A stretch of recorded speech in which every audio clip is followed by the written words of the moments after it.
Urusei Yatsura is a manga and anime about an alien race called the Oni, who invades Earth. But to give Earth a fighting chance, they choose a human at random to participate in a game of tag with a woman of the alien race named Lum. This human who's faced with the task to tag Lum is Ataru Moriboshi, a high schooler who's very unlucky and lecherous towards other women. Ataru has 1 week to tag Lum, and he keeps failing, and failing some more. But on the final day, Ataru's girlfriend, Shinobu, says to him that if he tags Lum, she will marry him. Ataru gets super excited, saying marriage over and over again as he's trying to tag Lum. Eventually, he tags her and says marriage loud enough to where she can hear him. Earth is saved, but Lum takes this marriage term seriously, thinking Ataru wants to marry her. This enacts within Lum a huge obsession for him and leads to a long series of events where she's obsessing over Ataru romantically.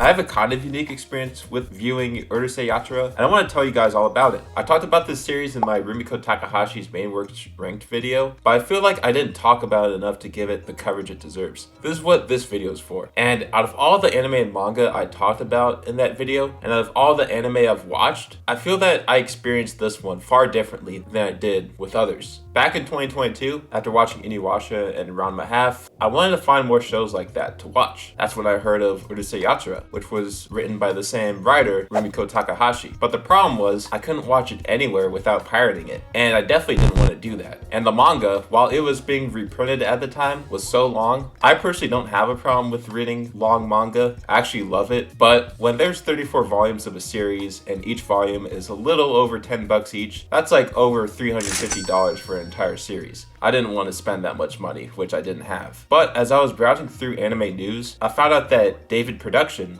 the same studio that did JoJo's, was making a reboot of the series streaming on HiDive in fall of 2022. I was so excited, I immediately renewed my HiDive subscription. I used HiDive to watch shows like Legend of the Galactic Heroes when it was on there, and Lupin the Third, but I never watched anything else on there. When this show started airing, I watched every episode of the first season, and I watched the new episodes the day they came out, and I loved it. I wanted to watch more, but as season 1 ended, that was going to be it for Urusei Yatsura content for a while. Until Viz Manga released their own manga subscription, where I could read the whole series legally for a subscription of only $2 a month. And I got access to a lot of other great manga too, like My Son Ikoku and Junji Ito stories. I could not pass this offer up, and so I got the subscription just to read Urusei Yatsura. What did I think of the manga? It was good, but I felt that it didn't have the vibrance and the warmth that the show had. Now, don't get me wrong, I thought the manga was good, but what I really enjoyed about Urusei Yatsura was not just the plot, but the voice acting, the animation, and the visual and sound effects. With that not present in the manga, it felt like something was missing, so I stopped reading it. I knew there were movies on Crunchyroll too for Urusei Yatsura, but I was scared that there'd be a spoiler from the 1981 anime in those movies, so I avoided them, because the 1981 anime was the one I wanted to watch but couldn't find anywhere. All I could do was wait for the next season of the reboot to come out, and when it came out at the start of 2024, I was really excited. I binged it again. But then something happened. Oh yes, something crazy. The planets aligned, the moon turned neon blue and grew eyes, and was coming down crashing on Earth, but before it did that, it stopped midway, and Crunchyroll released the entire 1981 Urusei Yatsura anime on their service. I was so excited, I almost fell towards the ceiling. Yes, I almost fell upwards towards the ceiling.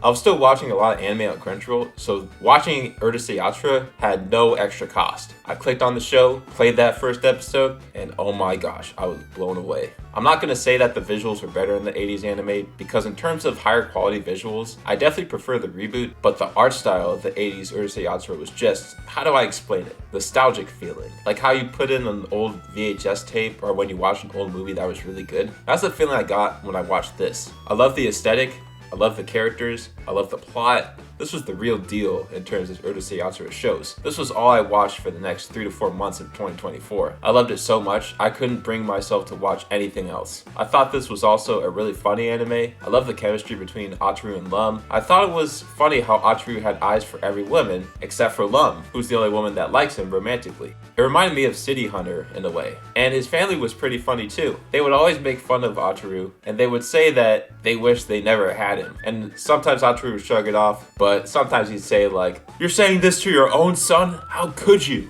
I just thought it was really funny. I thought the saying was mean at first, but later on it became a reoccurring joke. If you're a parent watching this video or someone planning to have kids, please don't say this to your kid. It's really messed up. It's just funny in this show's context. Anyways, what I really liked about this show was that there was a new event going on in each episode, unless it was said that there will be multiple parts of an arc within the episode's title. I don't recommend watching this series out of order, but what this means is that each episode is unique. You don't have to watch the same events go on for hundreds of episodes. You're treated with something new each episode, and that's what I really loved about this series. This is what made me sit through almost 200 episodes of content, and I definitely do not regret it. Also, because this anime was really long, each main character got an appropriate amount of screen time, and it feels like you can remember each character really well, even if you took a break from the show for as long as a few months. If you wanted to take a break and pick back up from where you started, you could do that, and you wouldn't forget a single major detail. And once you get to the end of the show, if you want to see how Urusei Yatsura ended in the manga in animated form, you can watch the 5th Urusei Yatsura film, the final chapter. Honestly, when I think of the most complete anime series, Urusei Yatsura is one of them that follows its original source material all the way to the end, and I love it. I wish there were more anime like that out there. This show also made me want to watch other 80s anime. I'm surprised a show like this isn't talked about a lot in terms of great 80s anime. I think the reason for that was that it wasn't as popular in the United States as, say, Akira, Dragon Ball, or any of the Studio Ghibli movies. But for anyone that loves a good 80s anime, if you haven't watched Urusei Yatsura, watch it. It's on Crunchyroll, and even though it's pretty long,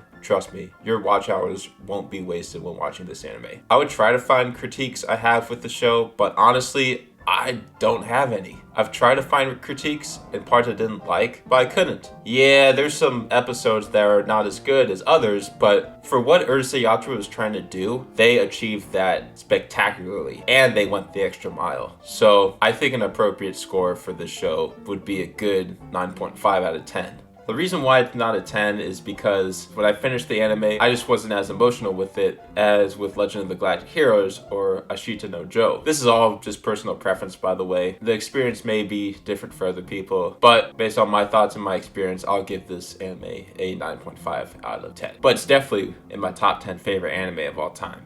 And with that, that will be the end of the video. If you have read or watched Urusei Yatsura, what'd you think of it? Did you like it? Did you not? Let me know in the comments. And if you're interested in reading or watching Urusei Yatsura, what'd you think of it after watching this video? What would be your preferred medium of viewing it? Have you heard of this anime before? Also, have you read other Rumiko Takahashi works, like Inuyasha or Ranma have? Let me know in the comments. And if you like this video, please make sure to give it a like and subscribe to my channel so you don't miss another video of mine. And if there's a certain piece of media you guys want me to talk about, please let me know. And until then, I'll see you all in the next one.